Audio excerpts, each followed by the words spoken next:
está aqui representando o Ilaes, a ideia é 30 minutos, 35 minutos, e em seguida a gente abrir aí umas 15 inscrições de 3 minutos para que os companheiros possam se inscrever. 15 minutos de 15 falações de 4 minutos após a apresentação aqui de conjuntura do companheiro.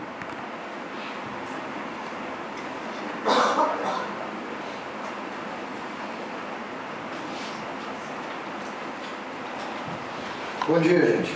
Bom dia. Bom, então a ideia é a gente conversar um pouco sobre como é que está o cenário internacional, como é que está o cenário do Brasil nesse contexto em que se discute o acordo coletivo especial e aí a partir disso quais são os desafios que as organizações sindicais têm nesse momento, nessa conjuntura que nós estamos atravessando. Que, como vocês puderam perceber pelo próprio vídeo, é uma conjuntura de crise, é uma conjuntura de crise econômica.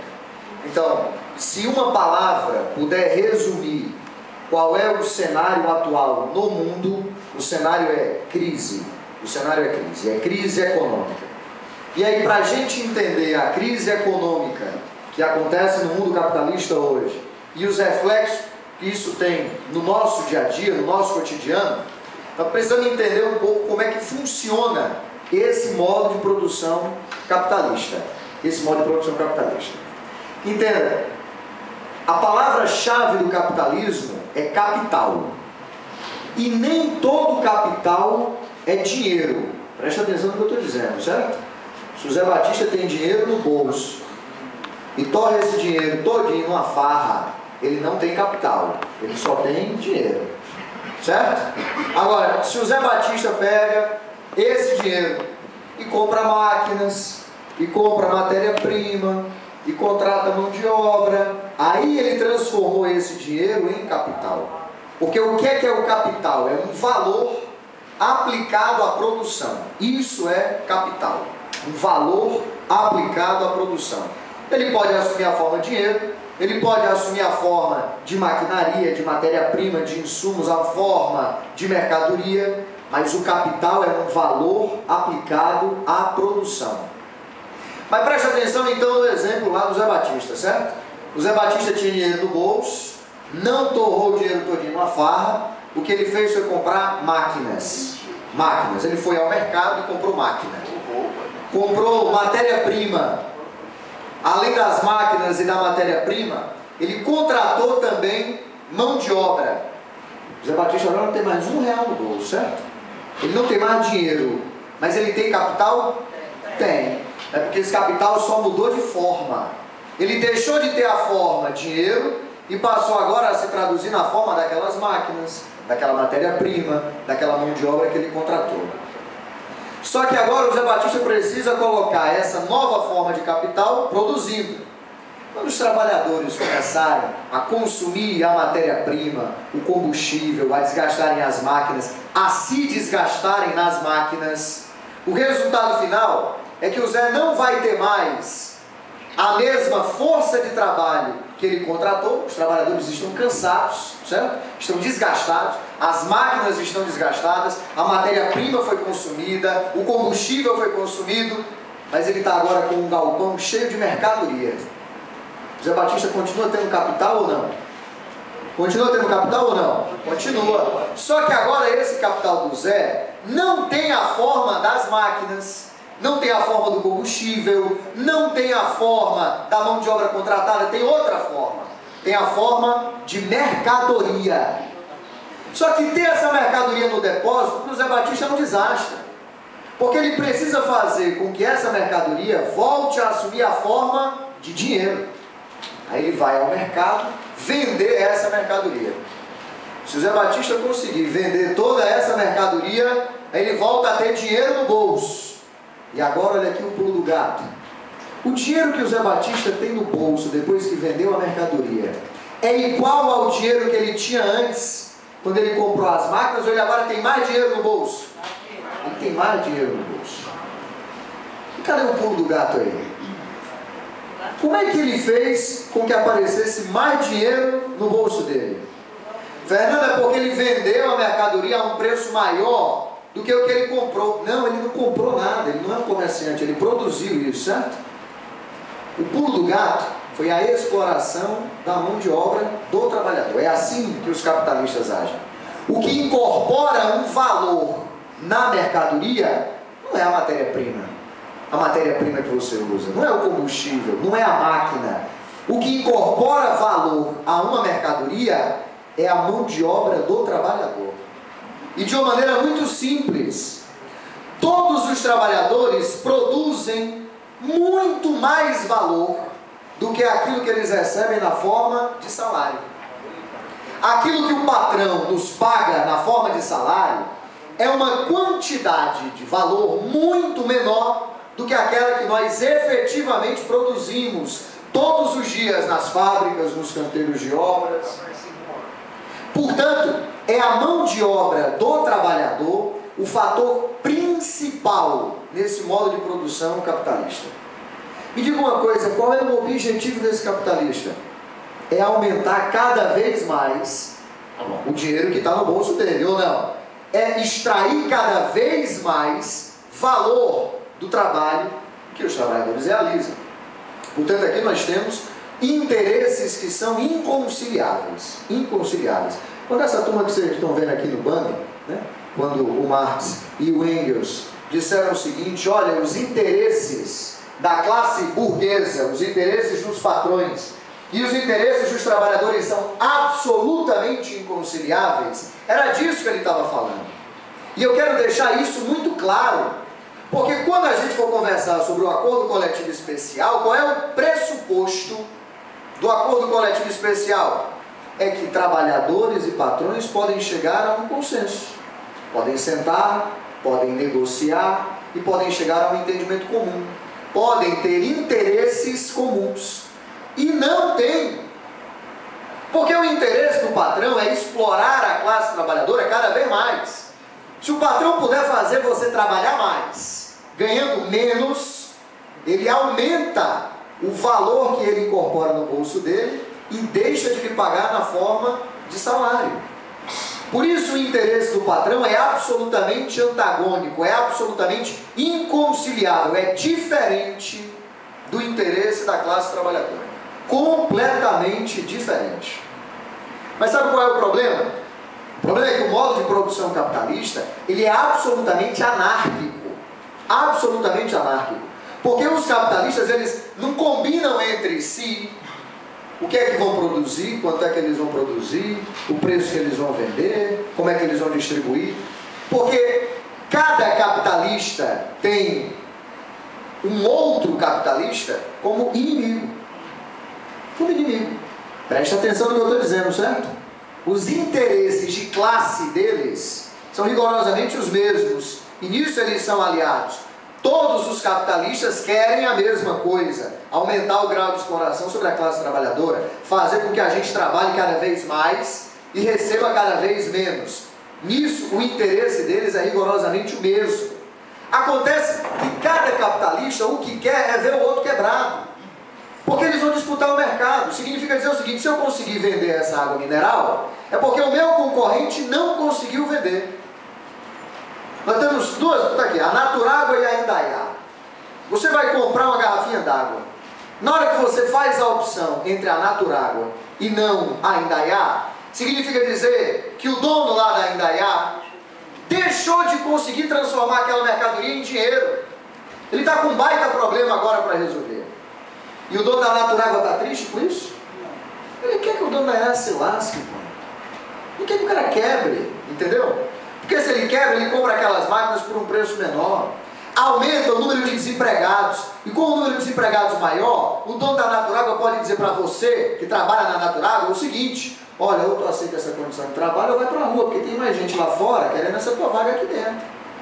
Então, os capitalistas, eles tentam, claro, se sabotar mutuamente. É por isso que as crises, é por isso que a corrupção, ela é inerente ao modo de produção capitalista. Quando você vir na televisão um burguês, um político desse da burguesia qualquer, certo? E agora até mesmo os políticos, os partidos construídos pela classe trabalhadora, e que hoje atacam a classe trabalhadora, defendendo ética na política, defendendo o fim da corrupção, sem uma análise mais profunda, mais radical de como essa sociedade organiza a sua produção, duvide desse cara. Porque não existe capitalismo sem corrupção. E também não existe capitalismo sem crises. Sem crises. E nós hoje vivemos uma crise. E uma crise gravíssima. Gravíssima. Essa é a maior crise econômica do capitalismo nos últimos 80, 85 anos. Não se via uma crise dessas dimensões desde 1929. Entende? É um negócio impressionante o tamanho dessa crise econômica. A crise que a gente vê, por exemplo, a Europa passando hoje, o centro dessa crise agora, a Europa, essa na verdade não é uma crise de 2012, não é uma crise de 2011, é ainda aquela mesma crise lá de 2008 e os seus desdobramentos.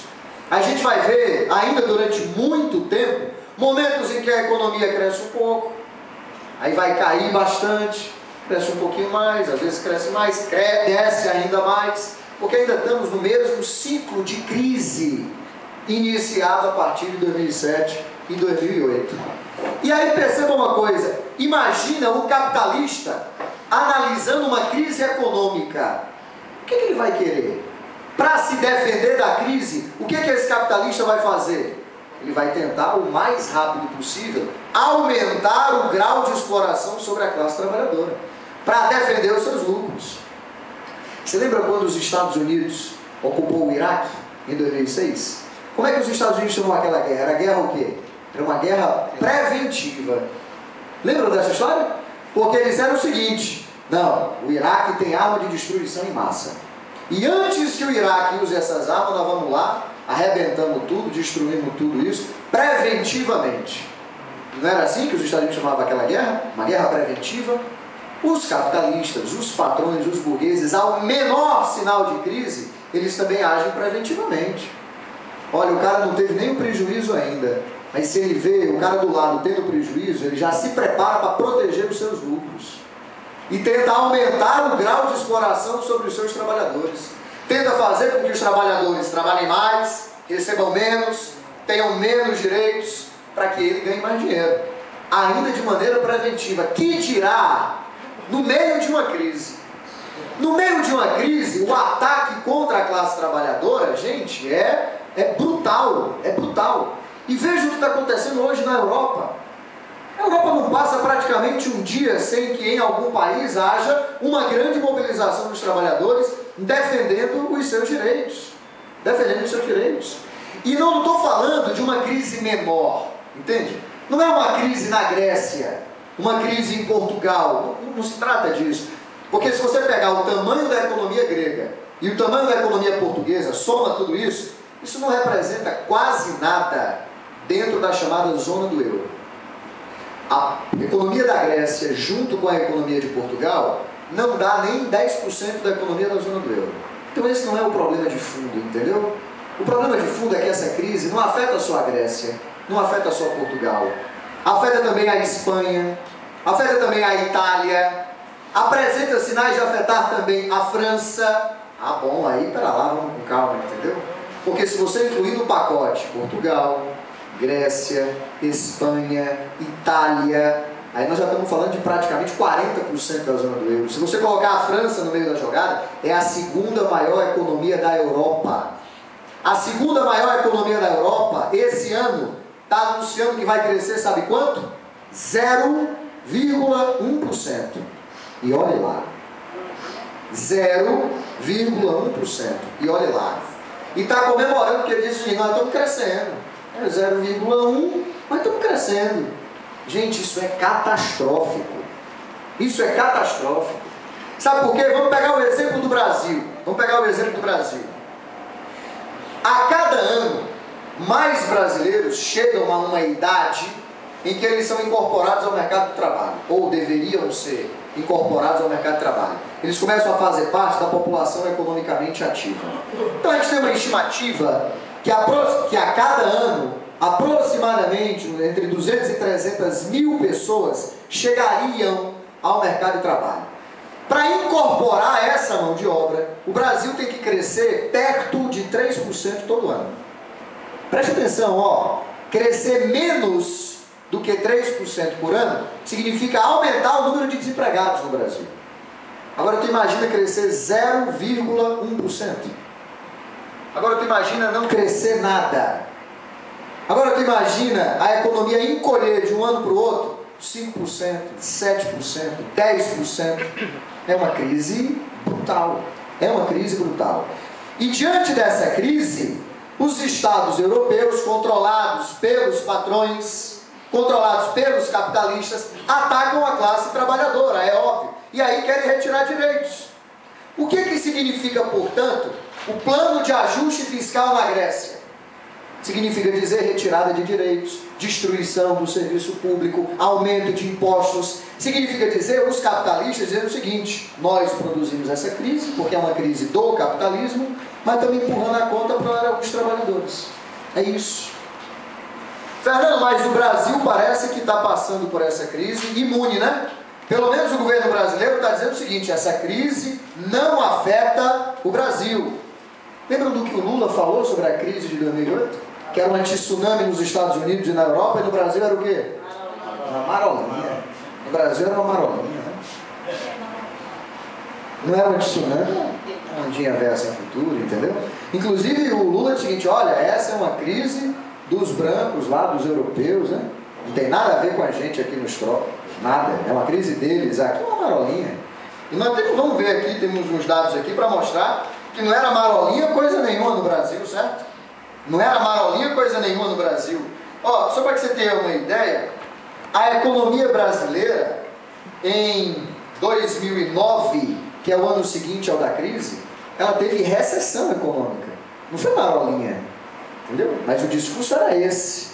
E agora, durante o governo da Dilma, o que é que o governo brasileiro diz? O Brasil não está em crise.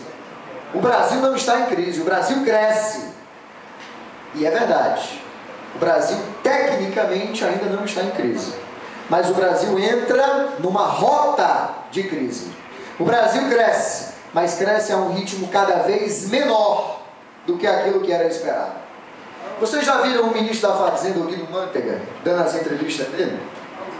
Vocês lembram da última vez que o Guido Mantega foi para a televisão e disse o seguinte: gente, nós esperávamos crescer X esse ano, e vamos crescer esse X. Ou então assim, nós esperávamos crescer X, vamos crescer mais do que isso. Você lembra da vez que ele fez isso? Ele nunca fez isso. Ele nunca fez isso. Porque o governo disse que vai crescer um determinado percentual, vai crescer 4%. Aí aparece o Guido Mantega dizendo: olha, não é 4%, vai ser 3,5%. Aí 3 meses depois aparece o Guido Mantega na televisão de novo: não é 3,5%, é 3%. É 2,75, é 2, é 1 e pouco, entende? Ele sempre rebaixa a taxa de crescimento do Brasil. E isso significa dizer que a economia brasileira está desacelerando. Está entrando numa crise. E a gente tem números para comprovar isso, certo? Por exemplo, o Brasil teve o pior desempenho entre os países do mesmo porte que o Brasil.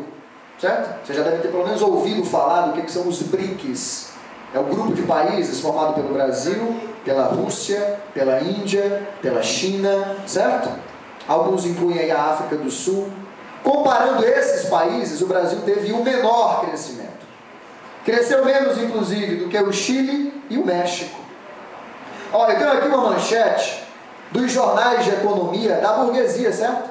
Valor Econômico, a parte de economia do Jornal do Estado de São Paulo, da Folha de São Paulo. E os dados são os seguintes: apesar de avançar 0,4% no segundo trimestre, na comparação com o trimestre do ano passado, o Brasil teve um desempenho bem inferior quando comparado com o restante da América Latina e comparado com os BRICS. BBC Brasil diz o seguinte: a desaceleração econômica estoura a bolha de entusiasmo com o Brasil no exterior.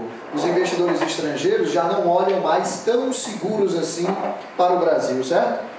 Esse ritmo mais lento da economia brasileira foi confirmado nessa sexta-feira com a divulgação dos dados do PIB, do Produto Interno Bruto. Toda a riqueza produzida no Brasil. Quanto é que isso deu? e aí deu que nós crescemos menos que eu quero expressar. O Brasil cresceu só 0,2% em relação aos trimestres do ano passado. Essa desaceleração no Brasil afeta, claro, o continente latino-americano inteiro. Afeta a economia da Argentina, afeta a economia do Paraguai, do Uruguai, afeta a economia do Mercosul. E diante desse cenário, é claro que o governo brasileiro toma algumas iniciativas. E aí nós precisamos entender que tipo de governo é esse. Porque é o seguinte, os trabalhadores olham para esse governo e acham que é o governo deles, certo? Entenda, nós aqui nesse auditório somos minoria. Minoria. Majoritariamente a classe trabalhadora confia no governo. Majoritariamente a classe trabalhadora nas fábricas, nos canteiros de obra, nas escolas, confia no governo Dilma e acha que o governo Dilma é um governo dos trabalhadores. Dos trabalhadores. E o índice de aprovação da Dilma demonstra isso. E o resultado do PT nas eleições demonstra isso. Não podemos fugir dessa realidade, entendeu? Não é porque somos oposição ao governo, não é porque temos uma opinião diferente do conjunto da classe trabalhadora, que nós vamos deixar de constatar esse fato. A classe confia no governo. Mas também precisamos constatar o seguinte fato. Esse governo governa para os patrões. Governa para a burguesia do Brasil. Tanto é assim que, diante desse cenário de desaceleração, do Brasil entrando na rota de crise, da crise comendo de esmola lá na Europa, o governo brasileiro anuncia pacotes de bondade para a burguesia e não para a classe trabalhadora. Não foi adotada por esse governo nenhuma única medida que protegesse os trabalhadores no cenário de crise. Nenhuma única medida. Todas as medidas econômicas adotadas pelo governo para proteger o lucro dos patrões. E eu começo conversando com você sobre a redução do IPI. O que é o IPI? É o imposto que é pago sobre produtos industrializados. Aquela transformação lá que a gente estava conversando no começo, certo? Você pegar a matéria-prima, pegar o combustível, pegar as máquinas, pegar a mão de obra, transformar tudo isso em produtos industrializados. Esse processo, ele é tributado no Brasil. A classe patronal, a burguesia, os capitalistas, os patrões pagam um imposto sobre esse processo de industrialização. Pois bem, o governo anunciou redução de IPI. Redução de IPI para a indústria automotiva e para a indústria de eletrodomésticos, carros, eletrodomésticos e material de construção.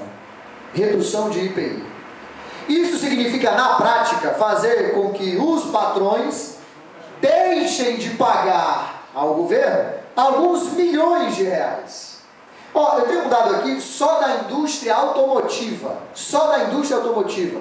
A redução do IPI foi para a indústria automotiva, foi para a construção civil e foi para a indústria de eletrodomésticos, certo? Para esses três setores. E foi prorrogado até o final do ano. Pois bem, olha só. O governo federal estima que vai deixar de arrecadar em novembro e dezembro, 2 meses, vai deixar de arrecadar só em novembro e dezembro, e só com o setor automotivo, 800 milhões de reais. Novembro e dezembro, só a indústria automotiva. Se o governo deixa de arrecadar esses 800 milhões, esses 800 milhões não estão sumindo. Esses 800 milhões estão ficando com quem? Está ficando com os patrões, não está ficando nem com o governo, e nem muito menos está ficando com a classe trabalhadora. Está ficando com os patrões. Além disso, aí o governo acha pouco e anuncia um pacote, 800 milhões é pouco, anuncia um pacote de 133 bilhões, 133 bilhões de concessão à iniciativa privada. Em português puro e simples, privatização. Privatização de ferrovias, rodovias e aeroportos. Significa dizer que a burguesia vai ter concessão para explorar as rodovias, vamos pagar pedágio, explorar as ferrovias, explorar os aeroportos durante um prazo de 25 anos. Isso vai dar à burguesia brasileira 133 bilhões de reais durante esse período. É um pacote que foi elogiado pelo Eike Batista, pela Confederação Nacional da Indústria, pelo Geraldo Alckmin lá em São Paulo, que foi saudado como positivo pelo jornal Valor Econômico, pelo Estado de São Paulo. O que você acha que foi bom? A Força Sindical também elogiou o pacote. Certo? A Força Sindical também elogiou o pacote. Essas são as medidas que o governo brasileiro está tomando para enfrentar esse período de desaceleração que nós estamos passando no Brasil. E o acordo coletivo especial é parte da estratégia da burguesia brasileira, que tem no governo um aliado para se proteger na crise. Para se proteger na crise. Para aumentar a exploração sobre a classe trabalhadora. Entenda, flexibilizar a legislação trabalhista, como vocês viram aí no vídeo, é só um nome bonito, é só um nome pomposo para retirada de direitos. E o que é mais grave é que isso é feito agora no governo, onde a maioria da classe trabalhadora confia. Veja, é o mesmo conteúdo da proposta do Fernando Henrique, vocês viram aí no vídeo. Só que a classe trabalhadora olhava para o Fernando Henrique e via no Fernando Henrique um inimigo, um aliado dos patrões. A classe trabalhadora olha para a Dilma e não vê esse inimigo. Olha para o PT e não vê esse inimigo. Entendeu? Isso é o que permite, por exemplo, que com a cara mais lavada do mundo, um dos sindicatos que já foi o mais combativo do Brasil apresente a proposta de acordo coletivo especial. Que na prática significa dizer que aquilo que é negociado com o patrão prevalece sobre aquilo que está na CLT. Gente, essa negociação não é uma negociação entre iguais. Não é. Poxa, eu não estou falando novidade nenhuma para vocês. Estou aqui falando para sindicalistas, todo mundo aqui já participou de uma mesa de negociação e sabe que não é uma negociação entre iguais. Não é. Por uma questão muito simples. O patrão tem na mão o poder de demitir o trabalhador. É por isso que o vídeo fala, olha, sem a instabilidade, sem proibir demissões imotivadas, a negociação, o patrão vai sempre entrar com a faca no nosso pescoço. Ele vai sempre ameaçar com demissões e tentar forçar os trabalhadores a aceitar um acordo mais rebaixado. É sempre essa a lógica de uma negociação com o patrão. Rapaz, se você não aceitar isso daqui, não é possível, você não está vendo o jornal todo dia não, tem crise lá fora. Nós estamos tentando evitar que a crise chegue no Brasil, eu quero preservar o seu emprego, assine logo esse negócio aqui.